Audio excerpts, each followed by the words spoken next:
Y'all. So as you guys can see by the title, I want to discuss something: the recent passing of Kevin Samuels, controversial relationship, YouTuber, counselor, amongst other things. But he passed away a couple of days ago from, I think it was cardiac arrest or something like that. Besides the point, I got hit up to ask my thoughts about this. One, because of who I am in the relationship space, and we tend to stand on opposite sides of the spectrum and have not been shy about that at all. But I wanted to speak on this for two reasons. First off, I do want to speak on that, how I personally feel about the passing of him as a controversial relationship orator or, YouTuber or what have you. And then also the other part where I see a lot of women, black women especially, who have been celebrating that he's died.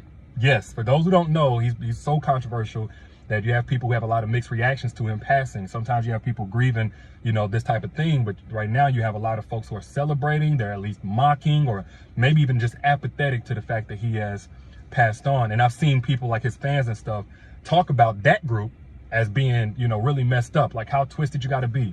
How effed up of a human being do you have to be laughing or happy and celebrating that this man has died? And my personal belief on that, even if I don't stand where they stand, is that it's not so much a measurement of their character, even those that are laughing at him being gone. It's not a measurement of their character that they're reacting in that way, as much as it's a reflection of the impact that his content has had on them. Because yes, Kevin Samuels is not all bad or all good. Nobody is. So there are people who have had very positive experiences. He's been encouraging, validating to a certain group. But there's another group who have experienced his content the exact opposite in a really messed up way. Dare I say verbally abusively. Some people say, oh, that's a reach. He was just holding women accountable. How do you hold a woman accountable for being 35 years old and single and saying that they're leftovers? In which that was his most recent viral clip. Let's be real, let's not idolize the dead and just make them angels all of a sudden. Like, let's stop the gaslighting, okay? So for the women that fit into any of those groups, whether it was 35 and single and you called leftovers, or, you're overweight, so you call Big Shirley, or you average looking at best, or you're a single mother and you experienced his content in a really harmful, negative, demoralizing way, that group's experience with his content is just as valid as those of you who have gotten it, a lot from his content and you love his conversations and stuff like that.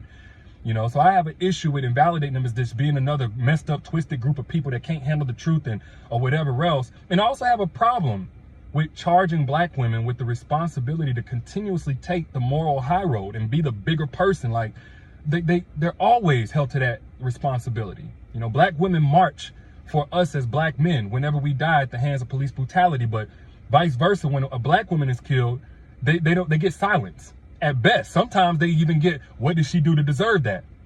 And when it comes to being a parent, a lot of black women are left to raise a child by themselves and blamed for choosing a man that left them to raise that child by themselves. So not only do they have to pick up the slack and make it make sense to this child and take on the responsibility when they didn't make that child by themselves, but they're blamed for it. And then, you got a lot of black women who have to heal themselves from the traumas that we as men impose on them.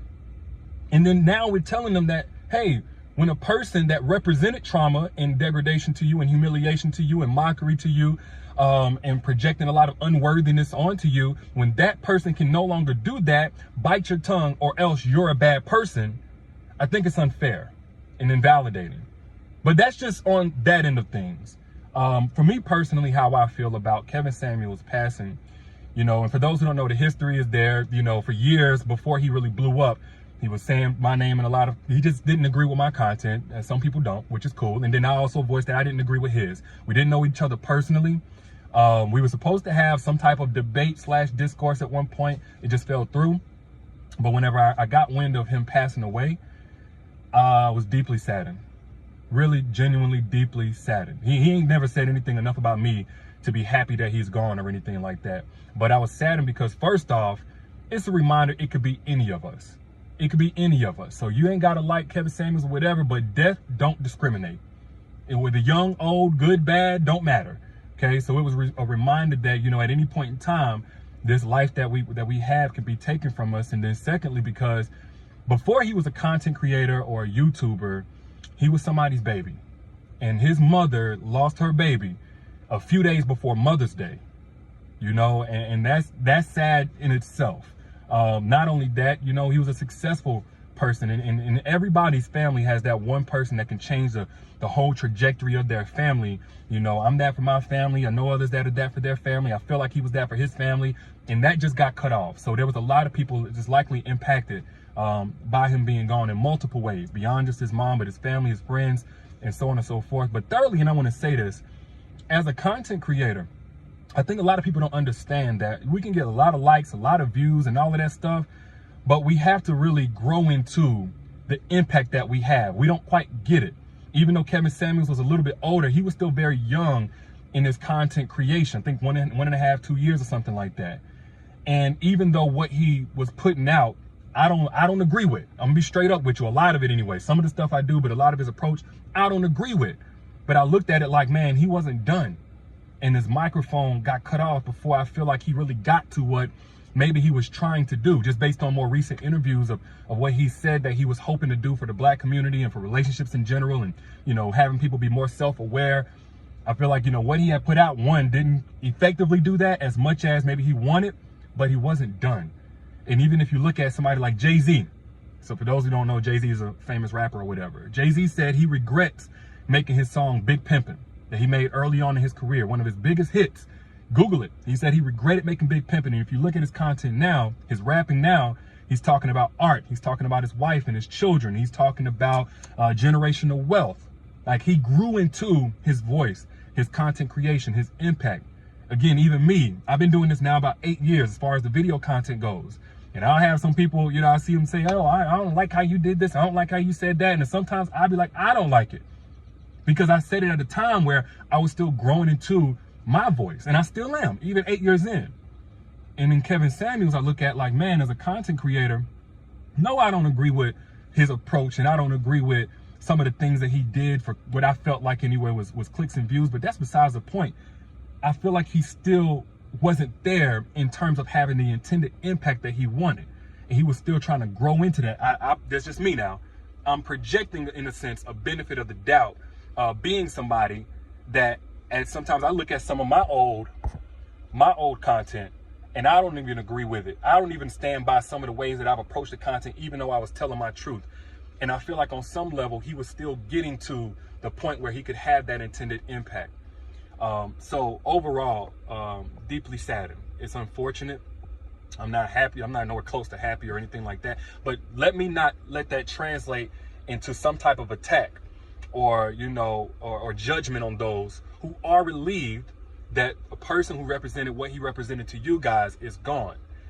I do, however, encourage you to self-examine why that is and why you were so hurt. I want to give you that. Why? Not because I'm policing you or trying to do it in some kind of soft, sweet way, but because I believe that's going to be the key to your own healing, to your own closure, and to your own freedom. Why? Because it gets a lot worse than Kevin Samuels. For those who do not like or did not like Kevin Samuels, you don't like his content, you hate it, you were hurt by it, you were traumatized by it. Y'all, I've been in these streets long enough to know it gets a lot worse. It was worse before him. And now that he's established a market for that type of message, there's going to be somebody who takes his space. There's going to be somebody who takes up that mantle. His supporters now feel emboldened in what they believe, and they're looking for another person to replace him. And it could be worse. And the point that I'm getting at here is, if you were deeply hurt by what Kevin Samuels was putting out, I want you to take back the keys. I want you to take back the power of why that was so hurtful. Was his message reiterating something that you personalized about your worth and your value? Was it? Because I notice even whenever I put out messages that I think are uplifting and encouraging and they speak life, there's a group of people who can't receive it. Because why? They just don't believe it. There's a different story that's in the way that they have not addressed. So at the end of the day, no external communicator is the problem or the solution to what you're feeling if his death brought you satisfaction. He's not the problem. I'm not the solution. Nobody is the problem or the solution. There may be something deeper that you can address that can give you the healing, that can give you the relief that you really want, that's going to be constant no matter who's up there speaking on a YouTube video telling you this, that, and the other about yourself and about your desirability. And with that being said, my love, my heart goes out to those who have been negatively impacted by his messages over the last couple of years and will continue to possibly be impacted by others' messages, but also his family and his friends, his loved ones, those who actually knew him, Kevin Samuels, the human being, beyond just the content creation. My heart goes out to you guys. My condolences to you all. And yeah, that's it.